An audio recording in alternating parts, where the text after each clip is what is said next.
is our third part of the introduction to the objective personality system. In the first part, we talked about the scientific, data-driven approach to OPS. In the second, we explained what we track, the subjective emotional states of people. We call these saviors and demons. In this video, we present the first proper aspect of the OPS model, the human needs. It's the foundation of the entire model and its most significant part, both for typing and personal growth. Everything else is built on top. Understanding the human needs is already extremely valuable on its own, even without understanding the rest of the system. So, what are the human needs? And where do they come from? They found their way into OPS through Tony Robbins, though he probably stole them from somewhere else. Tony works with 6 human needs. They are significance, contribution, certainty, variety, connection, and growth. The OPS model uses the first 4. Significance and contribution form a pair of opposites. Essentially, they're 2 sides of the same coin, which is why we call them a binary coin. The same goes for certainty and variety. Let's go through the 4 human needs one by one. Significance is self-focused. It's the need to feel important, unique, and valued.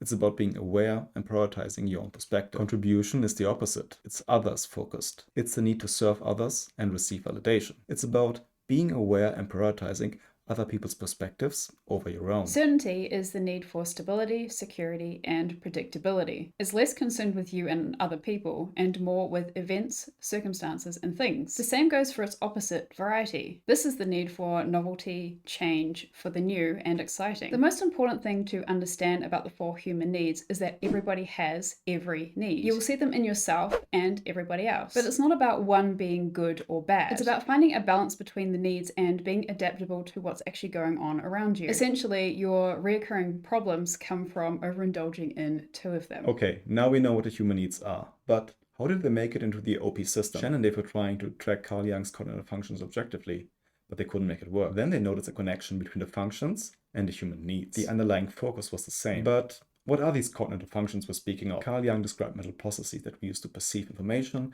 make decisions, and interact with our environment. He described 8 cognitive functions that are organized into 4 binary coins. Each pair consists of an introverted and extroverted function. And people have different personality types based on the functions they use. We will explain the cognitive functions in more detail in upcoming videos. For now, we'll only name them and relate them to the human needs. Shannon and Dave tried to track the cognitive functions in people to see how they process the world. But the functions, as they were described by Carl Jung, couldn't be objectively tracked. They noticed, however, that 2 of the functions shared the same underlying human need. Introverted thinking and introverted feeling, TI and FI, share the underlying human need of significance. In OPS terminology, we call it TI and FI, the introverted decider functions, which are shortened to DI. Instead of significance, we simply call the human need self. Extroverted thinking and introverted feeling, TE and FE, share the underlying human need of contribution. We call TE and FE the extroverted decider functions and shorten them to DE. We call the human need tribe. The so-called introverted observer functions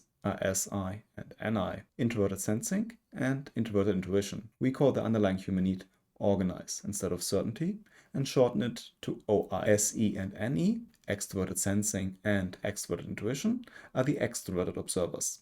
Their underlying human need is called gather in OPS. We shorten it to OE. You can't track the functions directly, but you can track the human needs if you look for saviors and demons. The deciders, self and tribe, form a binary coin, and so do the observers, gather and organize. And always remember, everybody has every human need. But, and this is the key to personality typing that actually works, you regard 2 of your human needs as saviors and the other 2 as demons. It's about how you express the human needs. One decider is a savior and the other decider is a demon. Same goes for the observers. This is the question we're trying to answer. We look at the decider coin and the observer coin and separately ask, which side is the savior and which side is the demon? So what does that look like? You could be savior self and demon tribe.